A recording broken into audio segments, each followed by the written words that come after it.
At Anurag University, be everyone you dream to be. వచ్చింది కాబట్టి sir మీ సినిమాలన్నీ పరిశీలిస్తే ఇప్పుడు పడియప్ప బ్యాక్గ్రౌండ్లో కుమారస్వామి రెఫరెన్స్ ఉంటుంది, అలాగే నరసింహనాయుడు లక్ష్మీ నరసింహస్వామి రెఫరెన్స్ ఉంటుంది. అక్కడి నుంచి వస్తే ఇంద్ర సినిమా కానీ గంగోత్రి తీసుకుంటే గంగపుట్టిన స్థానం, ఇంద్ర తీసుకుంటే మన కాశీ, అలాగే బద్రీనాథ్, సో మీ అష్టాక్షరి మంత్రం, ఇలా మీ ప్రతి సినిమాలో దేవుడి రెఫరెన్స్ ఖచ్చితంగా బ్యాక్డ్రాప్లో ఉంటూనే వస్తుంది. నాకు తెలిసి మొట్టమొదటి రచయిత మీరు ప్రతి సినిమాలో అలా దేవుడి ప్రస్తావన ఈ భారతదేశంలో. అయితే ఇప్పుడు సినిమాలన్నీ సనాతన ధర్మం గురించి బలంగా చెప్పాలని పెద్ద పెద్ద సినిమాలు వస్తున్నాయి. ఇప్పుడు ట్రెండ్. సో సినిమాలు అవి అయితే ఈ మధ్య కాలంలో వచ్చిన ఒక 3 సినిమాలు ప్రస్తావిస్తాను సార్. వస్తాద్ భగత్ సింగ్ కానీ, హరిహర వీరమల్లు కానీ, అఖండ 2 కానీ, ఈ 3 సినిమాలు సనాతన ధర్మం గురించి చెప్పాలని ప్రయత్నం చేశాయి. కానీ కొన్ని వందల కోట్ల రూపాయలు నిర్మాతలకి నష్టం వచ్చింది. సో మీరు ఈ జానర్లో చాలా బలంగా ఉన్న వ్యక్తి కాబట్టి, ఇప్పుడు దాకా ఈ జానర్లో మీరు ఒక్క ఫెయిల్యూర్ కూడా తీయలేదు కాబట్టి, ఇక్కడ సమస్య ఎక్కడ జరిగింది, ఇంత నష్టం రావడానికి కారణం ఏంటి? హీరోల, దర్శకుల, కథా రచయితల, నిర్మాతల ఎక్కడ తప్పు జరుగుతుంది? ఓకే, క్వశ్చన్ చాలా వెరీ బ్యూటిఫుల్ క్వశ్చన్ సార్. అఖండ 2లో నటించినటువంటి నందమూరి బాలకృష్ణ గారు నాకు దైవంతో సమానం. ఇందిరాలో నటించిన చిరంజీవి గారు, వీళ్ళిద్దరూ నాకు చాలా ఇష్టమైనటువంటి, చాలా నా లైఫ్లో చాలా పార్ట్ వాళ్ళు సార్. సో ఆ 3 సినిమాల్లో నటించినటువంటి హీరోలు బాలకృష్ణ గారు, పవన్ కళ్యాణ్ గారు అద్భుతమైనటువంటి పెర్ఫార్మెన్స్ చేశారు. నేను 3 సినిమాలు నేను చూశాను. అసలు రోరింగ్ అనమాట, సింహంలాగా యాక్ట్ చేశారు పవన్ కళ్యాణ్ గారు కానీ బాలకృష్ణ గారు కానీ. ఎందుకు ఫ్లాప్ అయినాయి? నిర్మాత కారణమా అన్నారు. హీరోలు అయితే ఎట్టి పరిస్థితుల్లో కారణం కాదు. ఏ హీరో ఏ సినిమా ఫ్లాప్కి కారణం కాదు. వాళ్ళ పెర్ఫార్మెన్స్ ఎట్టి పరిస్థితుల్లో, వాళ్ళు మంచి నటులు కాబట్టే ఆ లెవెల్లో పెర్ఫామ్ చేయగలరు. ఏంటి ప్రూవ్ అయ్యారు. అందుకే 100 కోట్ల రూపాయల వ్యాపారం, వాళ్ళకి అభిమానులు, ఎక్స్పెక్టేషన్స్ అన్నీ ఉంటాయి. ఆ ఎక్స్పెక్టేషన్స్కి ఎంత ఖర్చు పెట్టాలో రచయిత చెప్పినప్పుడు ఆ నిర్మాత కూడా తప్పు ఉండదు. ఖచ్చితంగా అప్పులో చొప్పులో తీసుకొచ్చి కష్టపడి ఈ ప్రాజెక్టు పెద్ద హిట్ అవుద్దనే తీస్తారు ఎవరైనా.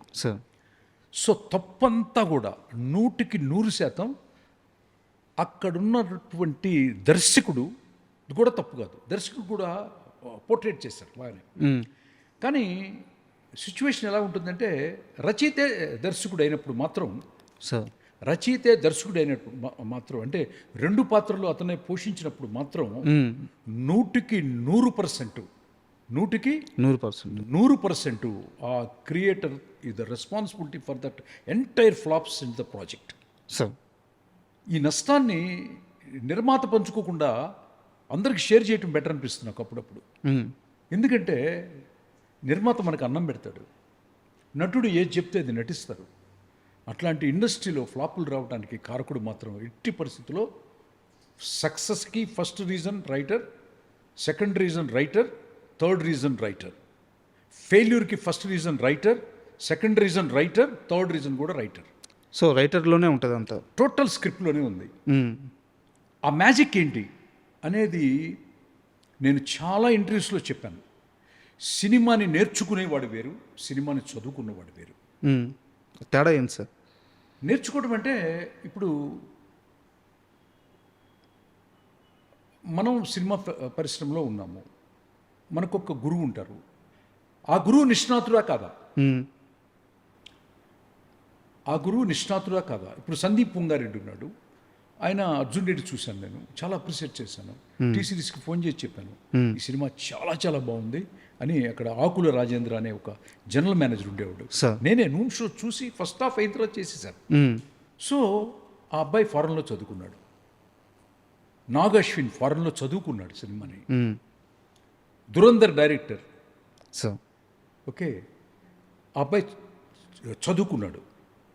ఆ తర్వాత సుకుమార్ గారు హైలీ ఎడ్యుకేటెడ్, మన పుష్ప, అవును, ఆయన లెక్చరర్. లెక్చరర్. అట్లాగే మీకు ప్రశాంత్ నీల్ గారు ఉన్నారు, KGF 1 and 2. అబ్బాయి కూడా ఫారెన్లో చదువుకుని వచ్చారు. సినిమాని నేర్చుకునే వచ్చిన వాళ్ళ తరం ముగిసిపోయింది. ఇక సినిమాని చదువుకోవాలి. సినిమా అనేది ఒక పెద్ద ప్రపంచం.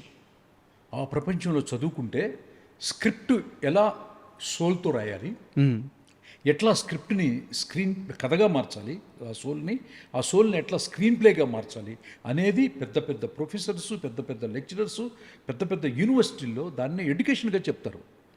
వాళ్ళకే రోజులు ఉన్నాయి అన్నది మనకి ఇండియాలో ఉన్నటువంటి 5 దర్శకులు మనకి ప్రూవ్ చేశారు, ఇంకా ప్రూవ్ చేస్తారు. ఇంకా కొత్త వాళ్ళు కూడా చదువుకొని రావాలని మనస్ఫూర్తిగా కోరుకుంటూ, నిర్మాతలకి అంత నష్టం వస్తే నిజంగా బాధపడతాను నేను. మనకి అన్నం పెట్టినటువంటి తల్లి లాంటి వాడు కదా నిర్మాత.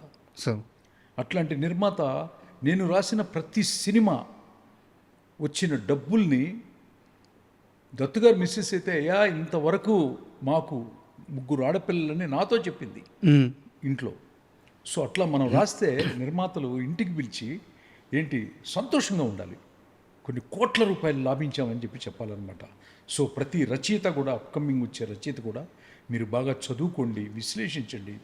దర్శకులు కూడా బాగా చదువుకోండి, ఫారెన్ వెళ్ళండి, ఇంటర్నేషనల్ యూనివర్సిటీస్ ఉన్నాయి, బెస్ట్ యూనివర్సిటీస్. అక్కడి నుంచి వచ్చి మీ యొక్క దేశంలో ఒక పెద్ద గొప్ప సినిమా తీస్తే మనకు అన్నం పెట్టే నిర్మాత ఇంట్లో ఒక దీపం కాదు, ఇల్లంతా రోజు దీపావళిలాగా ఉంటుంది. మన ఇండస్ట్రీ బాగుంటుంది, మీరు బాగుంటారని it's my advice to the young upcoming writers and the directors. అంటే ఇప్పుడు నేను చెప్పిన 3 సినిమాల్లో సోల్ మిస్ అయిందని మీరు చెప్పారు. యాక్చువల్గా అదే జరిగింది కూడా, రిజల్ట్ అదే కనిపిస్తుంది. బట్ ఇక్కడ పవన్ కళ్యాణ్ గారు సనాతన ధర్మాన్ని బలంగా చెప్పాలని ఆయన ఇప్పటికీ అదే నిర్ణయంతో ఉన్నారు. సో అలాంటి సినిమా కోసం ఆయన ఎదురు చూస్తున్న క్రమం కూడా ఇది. ఒకవేళ మీకు అవకాశం వస్తే పవన్ కళ్యాణ్ గారితో ఆ సనాతన ధర్మం గురించి చెప్పే సినిమా ఎలా ఉండబోతుంది, ఆ కథ ఎలా ఉండబోతుంది, మీ దగ్గర ఏమన్నా లైన్ ఉందా? అంటే ఎలా చెప్పాలంటే, నేను చెప్పాను కదా ప్రతి సంవత్సరం ఒక కథ రాస్తానంటే. సార్ ఒక 12 సంవత్సరాలు అయింది నేను సినిమా చేసి. 12 పెద్ద కథలు రాసేసి ఉంటాను కదా. దాంట్లో ఏ కథకైనా కూడా పవన్ కళ్యాణ్ గారికి బాగుంటుంది. సార్ ఏ కథ అయినా కూడా ఒక మెగా ఇమేజ్ ఉన్నటువంటి చిరంజీవి గారు, పవన్ కళ్యాణ్ గారు, రామ్ చరణ్ తేజ గారు, ఏంటి ఎన్టీఆర్ గారు, తారక్ గారు, అల్లు అర్జున్ గారు, బాలకృష్ణ గారు, ఇట్లా ప్రభాస్ గారు, ఎవరికి బాగు, అందరికీ బాగుంటాయి. సో చిన్న కృష్ణ గారి దగ్గర పవన్ కళ్యాణ్ గారికి ఏంటంటే నిజంగా అట్లాంటి అవకాశం నాకు ఆ అమ్మవారు, ఆ కాశీ విశ్వనాథుడు కనుక కలిగిస్తే సనాతన ధర్మం మీద కథని, ఇంతకుముందు నేను రాసిన కథలు ఆంధ్ర రాష్ట్రంలోనో భారతదేశంలోనో ఇదయ్యాయి. యావత్ ప్రపంచం, మళ్ళీ చెప్తున్నాను, యావత్ ప్రపంచం దాంట్లో ఉన్నటువంటి ఆత్మని, మనం చెప్పేటటువంటి ఆ యొక్క ధర్మంలో ఉన్నటువంటి లోతుల్ని ఇతర మతస్థులైనటువంటి ఈ భూగోళంలో ఉన్నటువంటి ఎడారి ప్రాంతంలో ఉన్నటువంటి అరబ్ దేశాలు, క్రిస్టియానిటీ ఉధృతంగా ఉన్నటువంటి western countries, United Kingdom and United states of the America, అన్ని దేశాలు కూడా దీన్ని ఒక పాఠ్య గ్రంథంగా తీసుకొని అన్ని యూనివర్సిటీల్లో కూడా దీన్ని క్లాస్గా ప్రొఫెసర్స్ చెప్తారు అని నా నమ్మకం. అలాంటి కథ ఉంది. ఎస్. ఎప్పుడు ప్రయత్నం చేయలేదా మళ్ళీ పవన్ కళ్యాణ్ గారిని కలవడానికి? అంటే ప్రయత్నం అంటే నాకు చిన్న ఒక యుగో అనకూడదు కానీ చిన్న షై ఫీలింగ్ అనమాట. పిలిస్తే వెళ్ళాలి, లేకపోతే అంత వాళ్ళని ఇబ్బంది పెట్టినట్టు ఉంటుంది అని ఆలోచిస్తాను నేను. ఎవరిని కూడా ఇప్పుడు మీ జీవితంలో నుంచి ఒక్క సెకండ్ కూడా నేను తీసుకోను. ఎవరి జీవితంలో నుంచి తీసుకోను, నాకు ఇష్టం ఉండదు అనమాట. సో తెలుసు కదా నేనంటే ఏంటో. సో ఇక్కడ time will come, God will decide అనుకుంటాను అంతే. ఇక్కడ కాస్త ఫ్లాష్ బ్యాక్కి వెళ్తే, మీ జీవితంలో అత్యంత కఠినమైన ఫేజ్, ఒకరోజు చాలా లోన్లీగా ఉన్నారు. పవన్ కళ్యాణ్ గారు మిమ్మల్ని పిలిపించుకొని, లేదా ఆయన ఎలా పిలిపించారో నాకు తెలియదు, ఒక రోజంతా మిమ్మల్ని ఆయనతో ఉంచుకొని ధైర్యం చెప్పారు. ఏం సందర్భం, ఏం కష్టం అది, ఏ రోజు అది? నిజంగా ఇండస్ట్రీలో ఆయనకి పెద్ద హిట్ ఇంతవరకు నేను కలవలేదు, రాయలేదు, పనిచేయలేదు. బట్ కానీ నా భార్య స్వాతి చనిపోయినప్పుడు సార్ నన్ను, అప్పుడు చోటకే నాయుడు గారు ఏదో సినిమా చేస్తున్నారు సెట్లో, చిన్ని కృష్ణ గారిని పిలవండి, తీసుకురండి నా దగ్గరికి అన్నారు. వెళ్ళాను. ఆయన చూపించిన ఆప్యాయత, అనురాగం, నాకంటే కొంచెం చిన్నవాడే సార్, కానీ ఆయనకి నేను పవన్ కళ్యాణ్ గారిలో చూసింది ఒకటే, ఆయన బాహ్యంగా చూడు, లోపల అంతర్లీనంగా ఉండే మనసుని, ఆ మనసు వెనకాల ఉన్నటువంటి ఒక నిగూఢమైనటువంటి లోతుగా ఉన్నటువంటి బాధని అర్థం చేసుకుంటాడు అనేది నేను పూర్తిగా విశ్వసిస్తాను. సో మేమిద్దరం కలవపోవటానికి చేయకపోవటానికి కారణం అనేకమైన కారణాలు ఉండుండొచ్చు. అది భగవంతుడు డిసైడ్ చేస్తాడు.